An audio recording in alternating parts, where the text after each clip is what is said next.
Praise Lord. खुदावंद यीशु मसीह के मुबारक नाम में हम आपका खैर मकदम करते हैं। इस असेंबली ऑफ बिलीवर्स चर्च के प्रोग्राम ग्रेस ऑफ गॉड में आप सबका स्वागत है आज के इस दिन में, ताकि आप जुड़े और खुदावंद की आशीष को ग्रहण कर सके। तो आइए देखें इस प्रोग्राम को जो है ग्रेस ऑफ गॉड। बहुत इंपॉर्टेंट है कि हम इस बात को अंडरस्टैंड करें कि मेरे और आपके लिए कि हम अपने घर को और बेहतर कैसे बनाएं, हम अपने जीवन को और बेहतर कैसे बनाएं। और ये बात खुदा बाप मुझे और आपको सिखाना मांग रहा है। तो डोंट मिस, इसको मिस मत करिए। आइए खुदा के कलाम में चलें और खुदा की बातों को हम सीखें जो मेरे और आपके आत्मिक जीवन को और बेहतर कर सकती है। जब हम लोग इबादत में थे, हमने एक चीज सीखी थी और वो ये थी कि without Holy Spirit there is no vision. यानी कि अगर पवित्र आत्मा हमारे पास नहीं होगा तो हम आने वाली चीजों को नहीं देख सकते। अगर पवित्र आत्मा हमारे पास नहीं होगा तो हम आने वाले समय की बातों को नहीं समझ सकते कि आसमान के खुदा ने मेरे लिए, मेरे परिवार के लिए क्या रखा है। आज बहुत से मसीही परिवार इन चीजों से आसूदा नहीं हो पा रहे हैं। आने वाली बरकतें, आने वाली चीजें, उन्हें कमिंग वर्ल्ड, आने वाली दुनिया के बारे में नहीं मालूम है। वो सिर्फ आज के बारे में जी रहे हैं। उन्हें सिर्फ पता है कि जो आज है वही है। लेकिन सुनिए क्या लिखा है परमेश्वर के वचन में। बाइबल में लिखा है, पौलुस इस वाली बात को कहते हैं प्रभु यीशु मसीह में भरकर, और कुरिन्थियों की किताब में लिखा है, अगर हम मसीह में केवल इसी जीवन में उम्मीद रखते हैं तो हम और मनुष्यों से अधिक अभागे हैं। यानी प्रभु यीशु मसीह में हमारी उम्मीद केवल यहीं पर नहीं है, बल्कि प्रभु यीशु मसीह में मेरी और आपकी उम्मीद आने वाले जीवन के लिए है। और पौलुस इस बात को और आगे क्लैरिफाई करते हैं और इस वाली बात को कहते हैं कि जो लोग भक्ति के साथ जीवन बिताते हैं वो बरकत को पाते ना केवल इस जीवन में बल्कि आने वाले जीवन में भी। यानी बाइबल साफ इस वाली बात को बता रही है हम मसीहों के लिए। मैं गैर मसीहों की बात नहीं कर रहा, मैं गैर विश्वासियों की बात नहीं कर रहा, मैं उनकी बात नहीं कर रहा जो कहने को तो क्रिश्चियन है लेकिन अभी तक उन्होंने परमेश्वर के वचन को रिसीव नहीं करा। कहने को वो मसीही हैं लेकिन अभी तक उनके जीवन में यीशु मसीह की कोई जगह नहीं। तो ऐसे वाले लोगों से परमेश्वर का वचन कुछ नहीं कह रहा। परमेश्वर का वचन उन लोगों से बात कर रहा है जो यीशु मसीह को रिसीव करते हैं, जो यीशु मसीह को ग्रहण करते हैं, उसके कलाम को ग्रहण करते हैं। क्योंकि ये वो लोग हैं जो इस बात पे यकीन करते हैं कि हमारे लिए बेशक आज कुछ नहीं है लेकिन हमारे लिए आने वाले समय में बहुत कुछ रखा हुआ है। जैसे अब्राहम था, अब्राहम के लिए लिखा है वो आने वाले समय की चीजों को देखता हुआ प्रेजेंट वर्ल्ड में उसने बिना सोचे समझे परमेश्वर के एक कॉल पर अपना सब कुछ छोड़कर निकल गया क्योंकि आने वाली चीजों को देख रहा था। ऐसे ही मूसा के बारे में लिखा है कि उसने अपने आप को फिरौन की बेटी का बेटा कहने से मना कर दिया क्योंकि उसे आने वाले समय की वो चीजें दिखाई दे रही थी। बेशक उसके लिए उसे प्रेजेंट टाइम में उसे दुख उठाना पड़ रहा था, तकलीफ उठानी पड़ रही थी। जैसे तमाम इजरायली दास्तव के जीवन को जी रहे थे, वो उस जीवन में रहकर अपने जीवन को गुजारना बेहतर समझा क्योंकि उसकी आंखें आने वाली दुनिया की बरकतों की तरफ लगी हुई थी।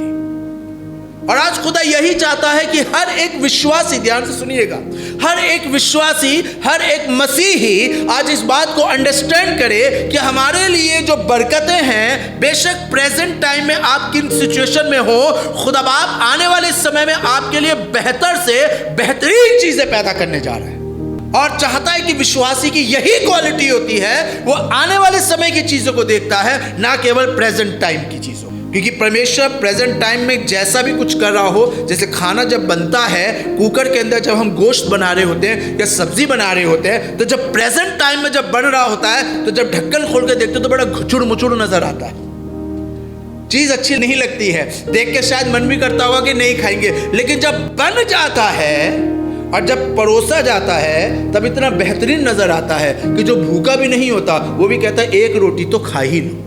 परमेश्वर की बरकतें भी ऐसे ही होती हैं। आज कुछ समझ में नहीं आ रहा आपको, आज आप प्रॉब्लम में हैं, आज आप परेशानियों में हैं, आज आप बेरोजगारी में हैं, आज आप बीमारी में हैं। हो सकता है एक के बाद एक तकलीफ आपकी लाइफ में आ रही हो सकता है एक के बाद एक परेशानी आपकी जिंदगी में आ रही हो और आपको लग रहा हो कुछ समझ में ना आ रहा हो। बट अगर आप एक ट्रू बिलीवर हैं, एक सच्चे विश्वासी ही हैं, अगर आप एक सच्चे मसीही हैं, तो आप इस बात पे यकीन करेंगे कि अभी खाना बनने में समय है।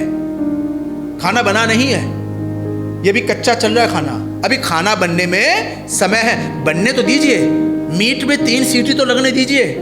तभी तो मीट पक के तैयार होगा। और तब अगर ना पके तब कहिए खुदा बाप समय तूने पूरा लिया लेकिन दिया कुछ नहीं। तो इसका मतलब अगर अभी नहीं मिला, अभी नहीं आया, तो वेट करिए कि आसमान का खुदा आपके लिए कुछ बेहतर करने जा रहा है। हालेलुया। और यही बात तभी मुमकिन होती है जब आपके पास होली स्पिरिट होगा, क्योंकि यीशु मसीह ने कहा है कि मैं अपना आत्मा तुम्हारे पास भेजूंगा जो तुम्हें सब बातें सिखाएगा। यही बात है, गाना गाने की बात नहीं हो रही, प्रचार करने की बात नहीं हो रही, ये तो ऑटोमेटिकली संगति में रहकर सीख जाते हैं। इंस्ट्रूमेंट बजाने की बात नहीं हो रही, ये तो ऑटोमेटिकली क्लासेस लेके सीख जाएंगे। कौन सी बातें सिखाएगा पवित्र आत्मा? इन छोटी मोटी बातों के लिए पवित्र आत्मा नहीं दिया गया है। पवित्र आत्मा इन मेन बातों के लिए दिया गया है जिसमें अक्सर विश्वासी लोग भटक जाते हैं, बैकस्लाइड हो जाते हैं, परमेश्वर के पास से दूर हो जाते हैं, क्योंकि उन्हें लगता है कि हमारे लिए कुछ हुआ ही नहीं है, कुछ मिला ही नहीं है। लेकिन होली स्पिरिट जिसके पास होता है वो खड़ा रहता है, वो वापस पलट कर नहीं जाता। जैसे पौलुस कहता है इस वाली बात को, जो परीक्षाओं में स्थिर रहता है, पतरस की किताब में लिखा है, जो परीक्षाओं में स्थिर रहता है वो जीवन के मुकुट को पाता है। स्थिरता का मतलब क्या है? स्थिरता का मतलब अगर इसको हम ट्रांसलेट करें, जब मैं इसे अनदर ट्रांसलेशन में पढ़ रहा था तो हिब्रू की किताब में लिखा है स्थिरता का मतलब खड़े रहना नहीं है, बल्कि स्थिरता का मतलब है ना बदलने वाला। इन एवरी सिचुएशन, जो अपने आप को चेंज नहीं करता है, परिस्थितियों के अंदर अपने आप को नहीं बदलता है। बहुत से लोग, बहुत से विश्वासी बहुत अच्छी दुआ करते हैं, बहुत अच्छी बाइबल पढ़ते हैं, लेकिन जब परिस्थितियां खराब हो जाती हैं, बिगड़ जाती हैं, हमारे अनुकूल नहीं होती हैं, हमारे विपरीत होती हैं, तो बहुत से लोग बदल जाते हैं। उनकी प्रार्थनाएं बदल जाती हैं, उनकी सोच बदल जाती है, उनके तरीके बदल जाते हैं, उनका रिलेशन बदल जाता है, उनका स्टेटस बदल जाता है। लेकिन खुदा बाप आज मेरे को और आपको चाहता है कि कॉल करें होली स्पिरिट को। मेरे को और आपको बहुत ज़रूरत है, क्योंकि जब होली स्पिरिट आएगा तो आपको सब बातें सिखाएगा। हालेलुया। अभी सीखने की बहुत ज़रूरत है, क्योंकि अगर अभी तक हम ये वाली बात नहीं समझ पाए कि आने वाले समय में मेरे लिए कुछ रखा है, तो इट्स मीन अभी तक मेरे पास होली स्पिरिट नहीं है। अगर मैं कंप्लेन कर रहा हूँ कि मेरे लिए कुछ नहीं हुआ, मेरे को कुछ नहीं मिला, खुदा ने करा क्या है, खुदा ने दिया क्या है, अगर ऐसे सवाल मेरे मन में उठ रहे हैं या मैं किसी से बात करते हुए ऐसे सवाल कर रहा हूं, तो इसका मतलब मैं इनडायरेक्टली ये वाली बात बता रहा हूं, मेरे पास होली स्पिरिट नहीं है। क्योंकि अगर होली स्पिरिट होगा तो मैं ऐसे सवाल करूंगा ही नहीं। और यही बात परमेश्वर मुझे और आपको सिखाना मांग रहा है। इसी के एक दूसरे हिस्से पे चलेंगे कि जब पवित्र आत्मा हमारे पास होगा तो हमें आने वाले समय के बारे में खुदा विजन देगा कि हमें क्या करना चाहिए। और ऐसे ही एक काम के बारे में परमेश्वर का वचन बता रहा है। पहले तीमुथियुस की किताब उसका पहला अध्याय, पौलुस ने जब तीमुथियुस की कलीसिया को यह खत लिखा तो उसके खत के पहले हिस्से के पहले बाब में चलेंगे। और मैं चाहूंगा इसकी 16वीं आयत पे आप गौर करें। यहां पौलुस प्रेरित एक बरकत की बात, एक होली स्पिरिट की गाइडेंस में रहकर ये बात उस कलीसिया को, अपने बेटे तीमुथियुस को बता रहा है, कलीसिया को बता रहा है। और आज खुदा चाहता है कि तमाम सुनने वाले लोग, तमाम देखने वाले लोग, खुदा चाहता है कि आप इस बात को अंडरस्टैंड करें कि परमेश्वर ने अपनी आत्मा के द्वारा हमारे बीच में जो काम कर रहा है वो क्यों कर रहा है। 16वीं आयत पढ़ी, क्या लिखा? जी हाँ, पर मुझ पर इसलिए दया, मुझ पर देयर इज अ रीजन, कि मुझ पर खुदा बाप की मर्सी हुई। ये इत्तेफाक नहीं है कि हम बचा लिए गए, ये कोइंसिडेंस वाली बात नहीं है कि यीशु मसीह जमीन पर आया और उसने अपने आप को क्रूसीफाइड करा। मुझ पर दया हुई है, आप पर दया हुई है। आप अपने दिल पे हाथ रख के कह सकते हैं ये वाली बात कि मुझ पर जो दया हुई है। फिर से पढ़िए, क्या लिखा? जी हाँ, पर मुझ पर इसलिए दया, मुझ पर इसीलिए, देयर इज अ रीजन, कि मुझ पर दया क्यों करी।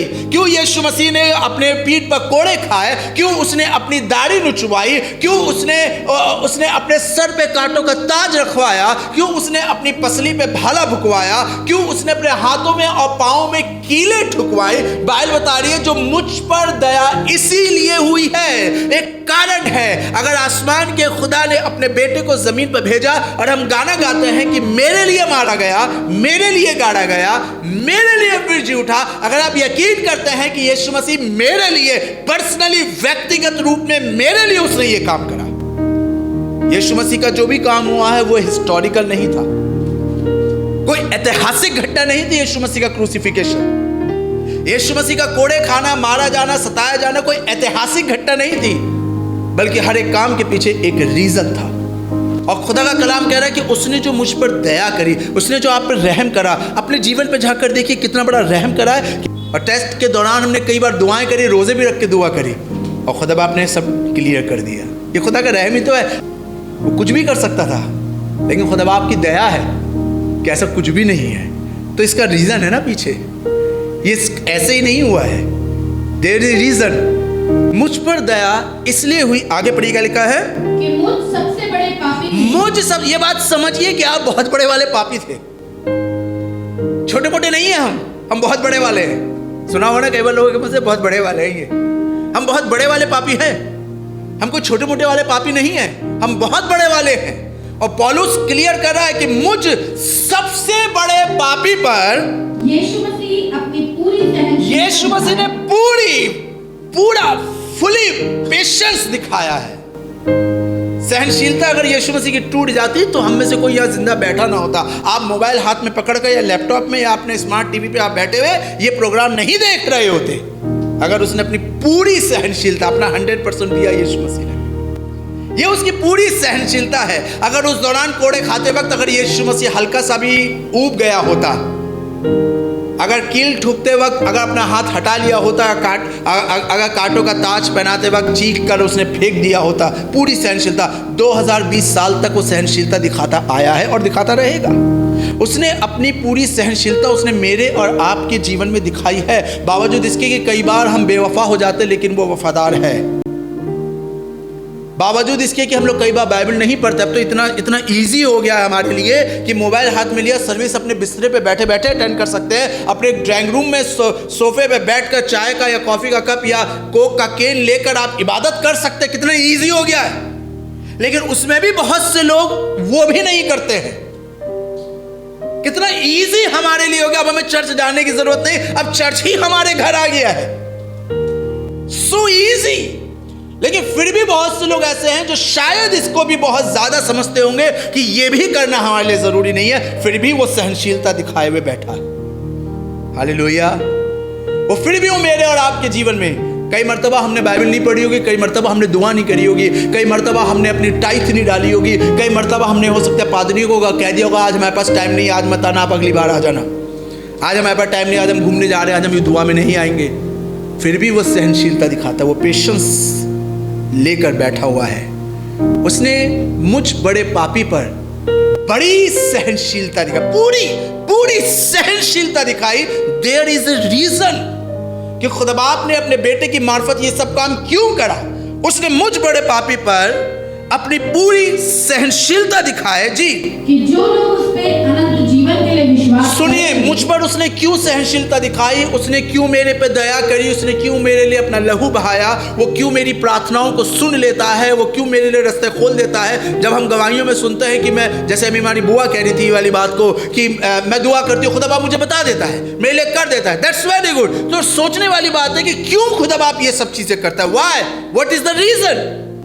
देयर इज ए रीजन कि ऐसा खुदा बाप क्यों करता है कि जो लोग, मैं अपनी बात नहीं कर रहा इस वक्त, अब बात हो रही है उन लोगों की कि जो लोग उस पर, यीशु मसीह पर अनंत जीवन के लिए विश्वासी बने हैं, जो आ रहे हैं, जो यीशु मसीह के पास आ रहे हैं, जो न्यू कमर्स हैं, जो अभी बिगिनर्स हैं, जिन्होंने अभी अभी हो सकता है साल 6 महीने के अंदर यीशु मसीह को एक्सेप्ट करा है, जो अभी अभी चर्च में आए हैं, जिन्होंने अभी बाइबल पढ़नी शुरू करी है, जो अभी अभी गीत गाना शुरू करा है, जिनको अभी बहुत मज़ा आ रहा है कि कन्वेंशंस में जा रहे हैं, बड़ा मज़ा आ रहा है कि मीटिंग्स में जा रहे हैं, बड़ा मज़ा आ रहा है गिटार बजाने में, एक्साइटेड है, क्रेज है उनके अंदर गिटार सीखने का, कीबोर्ड सीखने का, ड्रम सीखने का, इंस्ट्रूमेंट प्ले करने का, परमेश्वर की इबादत करने का, बहुत क्रेजी है। ये वाले लोग, ये न्यू जनरेशन के लोग, ये बिगिनर्स लोग कि जो अभी अभी यीशु मसीह में आ रहे हैं, जी हाँ, जो लोग उस पर अनंत जीवन के लिए विश्वास करेंगे, उनके लिए मैं एक आदर्श हूं। हालेलुया।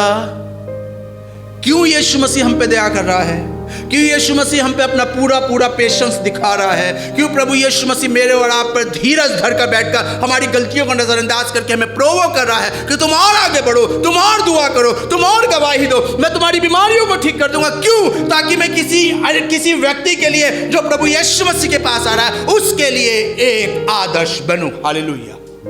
परमेश्वर चाहता मैं किसी एक के लिए एक नमूना बनूं, मैं परिवार के किसी सदस्य के लिए नमूना बनूं कि मेरी दुआ देखकर, मेरी प्रार्थना देखकर, मेरा चर्च जाना देखकर, मेरा बाइबल पढ़ना देखकर, मेरा 10वां अंश देना देखकर कोई यीशु मसीह के पास आ जाए और जो आ रहे हैं वो मुझे देखकर परमेश्वर की आराधना करना सीख सके। हालेलुया।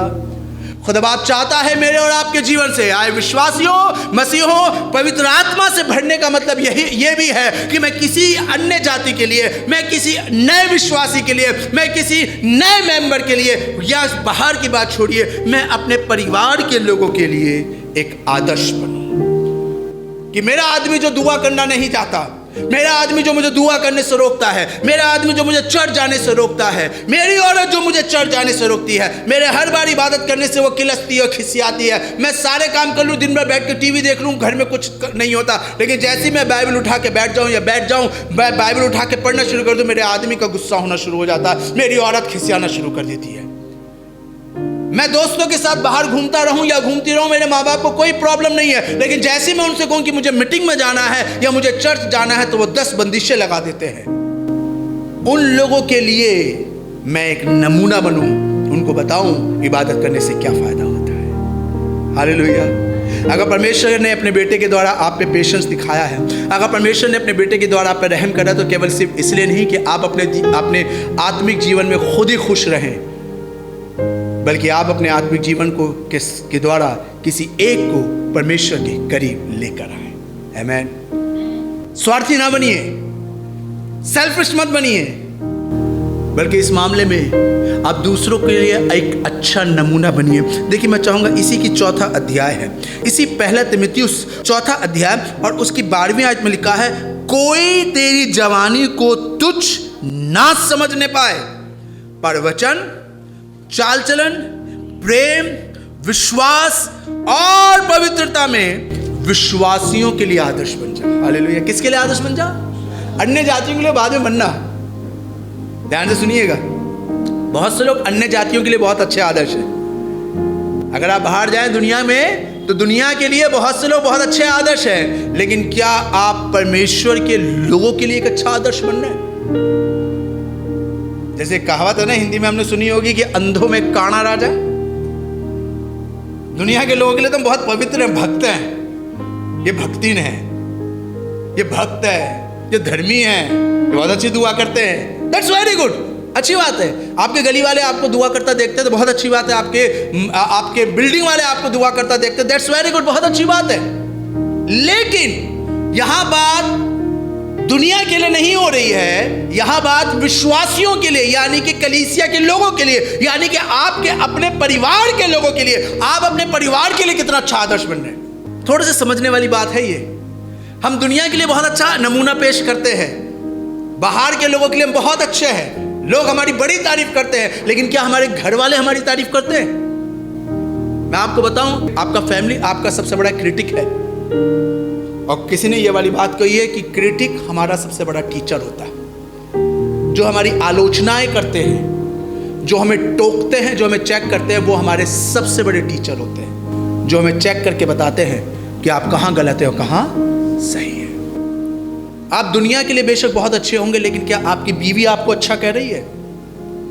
आप दुनिया के लिए बहुत अच्छे होंगे, लेकिन क्या आपका पति आपको अच्छा कह रहा है? आप दुनिया के लिए बहुत अच्छे होंगे, लेकिन क्या आपके बच्चे आपको अच्छा देख रहे हैं? आपके बच्चे देख रहे हैं कि मेरे मम्मी पापा कैसे दुआ करते हैं चर्च के अंदर, लेकिन क्या वही मम्मी पापा घर में वैसे रहते हैं? मैं एक जगह इबादत कर रहा था और एक भाई, अपना पादरी साहब थे, वो शेयर कर रहे थे कि आशीष भाई, मैं एक जगह प्रार्थना कर रहा था और जहाँ मैं दुआ कर रहा था, मैं वर्शिप करा रहा था, और सामने की रो में एक बच्चा था, उसके साथ उसके मम्मी पापा खड़े हुए थे। तो उसके पापा खूब आत्मा में भर गए, हालेलुया, बोलने लगे पवित्र आत्मा में, जैसे बोलते लोग होली स्पिरिट टंग्स में बोलते, बोलने लगे। मम्मी भी यूं यूं करके करने लगी। तो बच्चा बीच में खड़ा था, वो कभी पापा को देखे, वो फिर मम्मी को देखे, फिर वो पापा को देखे, पता कंटिन्यू 10-15 मिनट तक, जब तक वर्शिप होती रही, वो अभी पापा को देखे, फिर मम्मी को देखे। उसने कहा कि आशीष भाई, जब इबादत खत्म हुई, मैंने उस बच्चे को बुलाया, मैंने कहा बेटा इधर आओ। जब हम लोग आराधना कर रहे थे तुम्हारे पापा टंग्स में बातें कर रहे थे, अन्य भाषा में बातें कर रहे थे, तुम्हारी मम्मी को उछल उछल के यूं आत्मा में भर के आराधना कर रही थी, तुम क्यों अपने कभी पापा को गौर से देख रहे थे? मम्मी से कह रहे थे, बच्चे ने कहा अंकल मैं देख रहा था ये मेरे वही वाले पापा है ना, ये मेरी वही वाली मम्मी है ना, जो घर में एक दूसरे के तो बाल खींचते चप्पलों से मारते हैं, लेकिन यहां पे देखो कैसे उछले रहे। आपका फैमिली आपको वॉच कर रहा है, आपके घर वाले आपको वॉच कर रहे हैं। गुड एग्जाम्पल बाहर वालों के लिए तो हम हैं। अपने ऑफिस में हो सकते बहुत बड़े भक्ति हो, लोग कहते हैं अरे आगे दुआ करने वाली आ गई, इन दीदी से दुआ कराओ। उन दीदी को घर में देखो, उनके दीदार करो घर में आके, तो सारी चेंज हो जाएगी, कॉन्सेप्ट सारा चेंज हो जाएगा। ये ब्यूटीफुल सोल कौन है, सब पूरा पूरा टोटली कॉन्सेप्ट चेंज हो जाएगा। Be an good example. परमेश्वर हम पे दया केवल इसलिए नहीं दिखा रहा कि हम अन्य भाषाओं में बात करें, या केवल सिर्फ इसलिए नहीं, मेरे कहने का ये कतई मतलब नहीं कि ये सब चीजें रॉन्ग है, गुड अच्छी बात है, लेकिन जिस तरह हम अपने आप को चर्च में प्रेजेंट करते हैं, प्योर होली राइचस फेलो, वैसे ही हम अपने फैमिली में भी, अपने दोस्तों में भी, अपने रिलेशंस में भी, अपने रिलेटिव में भी फॉलो करें, ताकि लोग हमें देखें। वो लोग जो हो सकता है कि जिनके दिमाग में ये गलत धारणा हो कि दुआ करने वाले ऐसे होते, क्या तेरा चर्च तुझे यही सिखा रहा है? जैसे बहुत से पति कहते हैं अपनी बीवियों से, तेरा चर्च क्या तुझे यही सिखा रहा है कि तू अपने आदमी से बदतमीजी से बात करे? इसका मतलब बीवियां करती हैं, तभी आदमी बोल रहा है। आई बीवियों, जब तुम चर्च जाती हो, चर्च में अन्य भाषा में बात करती हो, दुआएं करते हो, लंबी लंबी बाहर जाकर दुआएं करते हो, दैट्स वेरी गुड, लेकिन जब घर में होते हो तो अपने आदमियों से भी देखो कैसे बात कर रहे हो। आई पतियों, जब तुम बाहर निकलते हो, कलाम से बात कर रहे हो, खुदा की इबादत कर रहे हो, अच्छी अच्छी बातें कर रहे हो, अपने घर में अपनी बीवी और अपने बच्चों से कैसे बात कर रहे हो?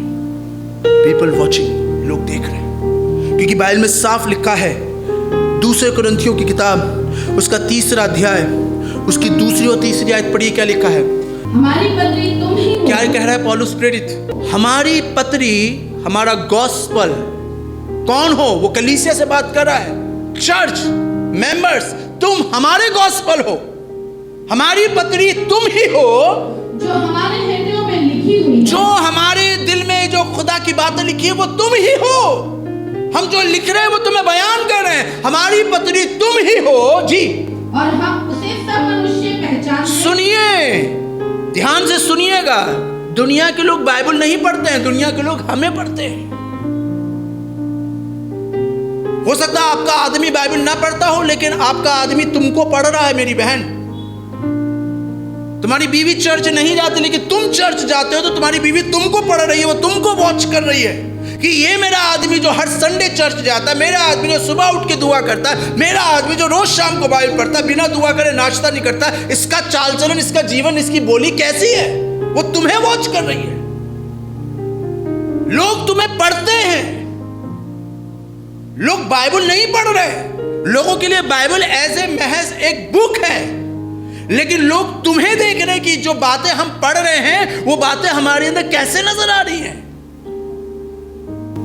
फिर से पढ़िए आयत, क्या लिखा? जी हाँ, हमारी पत्री तुम ही हो। हमारी पत्री तुम ही हो, जो हमारे हृदयों पे लिखी हुई, जो हमारे दिल पे लिखी हुई है, और उसे सब मनुष्य पहचानते। उसे सब मनुष्य लोग पहचानते, लोग यीशु मसीह को पहचानते, और वो तुमको यीशु मसीह से कंपैरिजन करते हैं। कि बाइबल में यीशु मसीह ने पहला कलमा यही दिया था कि आए बाप तो इन्हें माफ कर, लेकिन ये अभी तक अपने भाई को माफी नहीं कर पाया, ये अभी तक अपनी बहन को माफी नहीं कर पाई। बाइबल में दाऊद कहता है ये वाली बात कि तेरे होठों में शीरीनियत भरी हो। यीशु मसीह ने कहा जो मनुष्य के दिल में होता है वही जुबान पर आता है। मुंह से अंदर जाने वाली चीज अशुद्ध नहीं करती, लेकिन मुंह से निकलने वाली चीज अशुद्ध करती है। तो इसका मतलब साफ है कि हमारी जबान, हमारे थॉट्स, हमारी बातें सब सही होनी चाहिए, ऐसी नहीं होनी चाहिए जिसमें गंद भरा हो। लेकिन जब हम लोग अपने घरों में आपस में बात करते हैं तो कितनी गंद वाली बात करते हैं। यहाँ खड़े होकर तो खूब बढ़िया लतीफ़े, खूब बढ़िया शीरीनियत और बढ़िया वाली ऐसी बातें होती कि लगता है कि आसमान से स्वर्गदूत उतर के आ गया। लेकिन वही वाली बात महिला जब घर में जाती है, जब अपने परिवार में एंटर करते हैं, तब क्या होता है? लोग हमें पढ़ रहे हैं, आपका बच्चा आपको पढ़ रहा है, आपका आदमी आपको पढ़ रहा है, आपकी औरत आपको पढ़ रही है, आपका परिवार, आपके दोस्त आपको पढ़ रहे हैं। आप क्या पढ़ा रहे हैं? क्या लिखा हुआ है?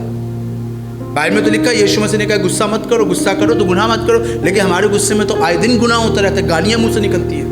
वचन में लिखा है कि तुम अपने पुराने मनुष्य तब से बाहर निकल आओ, तो तुमने वो गंदी बातें कहना, गालियां बकना, झगड़ा करना, गुस्सा करना छोड़ दो, लेकिन वो तो अभी तक हमारे अंदर बना हुआ है। कुलसियों की किताब 3 अध्याय उसकी 8 से 10 में यही बात लिखी हुई है। ये तुम्हारे पुराने जीवन की बात थी जो तुम्हारे पास पहले हुआ करती थी। जब तुम यीशु मसीह में नहीं आए थे तब तुम गालियां बकते थे, तब तुम झगड़ा करते थे, तब हो सकता है तुम अपनी बीवी को चप्पलों से और बेल्ट से पीटते होंगे, हो सकता है अपने आदमी से, अपनी सास से बदतमीजी से बात करती होंगी, हो सकता है अपने घर का माहौल तुम बिगाड़ लेते हो, शक करते हो, एक दूसरे के ऊपर तानाकशी करते हो, अपने परिवार वालों से, अपने भाई से तुम बात नहीं करते हो, छोटी छोटी बातें तुमको बुरी लग जाती हो सकता है तुमने अपने घर वालों से रिश्ता खत्म कर लिया हो कि अब हम किसी से नहीं मिलेंगे, किसी से बात नहीं करेंगे। ये वो वाले समय की बातें हैं जब तुम यीशु मसीह में नहीं आए थे, लेकिन अब जब तुम यीशु मसीह में आ गए हो, now change yourself, be a good example. खुदा आपको बहुत आशीष दे। आइए अपनी आंखें बंद करें और मैं चाहूंगा कि हमारे पासवान हमारे लिए दुआ करें। हाँ खुदा बाप,